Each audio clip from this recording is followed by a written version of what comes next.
Hey guys, haven't seen you for a while, it's Klim, and today we're having a first look at Xperia Pro-I. And I can say for sure this is definitely the best smartphone camera I ever used. So let's get to it.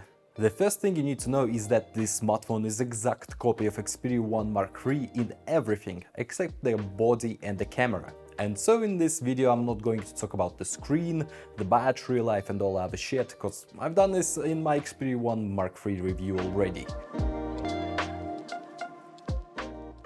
The first impression I'm getting when I'm taking this smartphone, it feels like a solid metal brick. It's just like a huge piece of metal, and smartphone's body looks really sexy, especially the sides. They look really good, and they also act as a heat sink to dissipate heat. The camera button got really huge. It's like huge. It's huge. And what I can say is it's really bumpy, like really soft touch, like on the camera. The custom button is deep in the body, so you don't get misclicks. It also got a little bit smaller comparing to Xperia 1 Mark III, but it still feels good. Sony also upgraded SIM card and SD card slot. Now it basically holds a SIM card and a SD card in the tray, and it's not dropping out of there.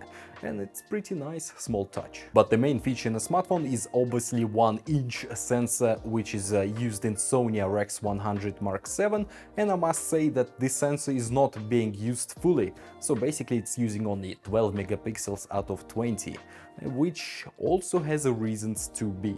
But what makes this sensor different comparing to other smartphones is that this is a proper Exmor RS sensor, not a mobile version. The advantages we are getting from this sensor are definitely 12-bit color, so is a DRAM chip on a sensor that allows us to shoot 20 photos a second with real-time eye tracking. So let's talk about why Sony is not using a full 1-inch sensor and it's cropping it, and the reasons are pretty adequate and reasonable. Firstly, even though we are getting a cropped sensor, we are still getting all of 2.4 microns of pixel size, and we are also getting all the dynamic range of the sensor, which is still already sounds good. But the main reasons are obvious: overheating, battery life, and the camera size. So for me those reasons sound pretty true to life, and I'm fine with that, I think. Another cool useful feature, we're getting a changeable aperture, so we can choose either f2 or f4, so it's pretty useful. The photos I was getting from a camera were really close to real cameras, so I was getting a true color, nice, no any AI bullshit going in a shot in any way, no extra sharpness, no sharpening, no noise cancelling, no bullshit. It just looked natural and pure, and the amazing results we are getting are being made by the sensor and a great taste lens, and it looks good. We're getting like really good photos with no AI shit involved, and that's a real innovation. HDR still doesn't work perfectly. For example, if you have a like small spot of highlight on the photo, it might not notice it and might not catch up, but when it does, God, the dynamic range is really good.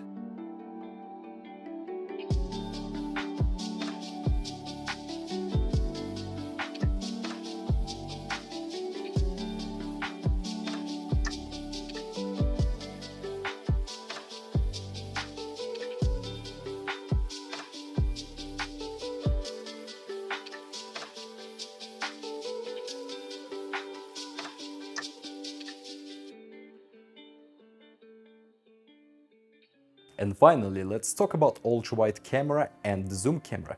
16mm camera is really good, and it somehow got better, even though it's exactly same as Xperia 1 Mark III, but it definitely got better. And the zoom camera we have is 50mm.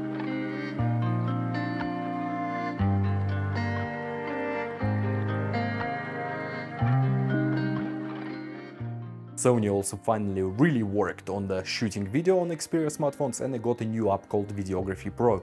You can shoot their auto 16:9 10-bit from 4K 24 to 4K 120 FPS, and you can record 120 FPS in different ways. You can record 4K 120 FPS file with sound, or you can either slow-mo it straight away in a smartphone. So you're shooting the video and you're getting a slow-mode file. Videography Pro also has all the manual apps like in the Cinema Pro, so you can set up everything you want, and also I like the feature and the availability of getting eye tracking while shooting video in 4K, but only up to 30 FPS. While shooting in Videography Pro, you can raise the ISO up to 6400. You can also in Photography Pro raise the ISO up to 12,800, and in Cinema Pro it's a 3200 ISO maximum. The videos I'm getting from the main camera look fantastic, really good, really sharp, with good details, no noise, but if it's really dark there's a lot of noise. And we're still getting a stabilization that works pretty good, but I can't say that it's definitely the best, no. I didn't get much time to play with Cinema Pro around, so I didn't get to shoot anything, but what I can definitely say that it looks nicer, better, less noise and sharper. That's all you need to know, comparing to Xperia 1 Mark III. Well, summarizing all this up, for me this is the best smartphone camera, and it's best not because it's better than other ones, it's because we are getting the same extremely good results, but with no AI bullshit going on, no extra sharpening, no extra noise cancelling, and everything looks just straight like from the camera.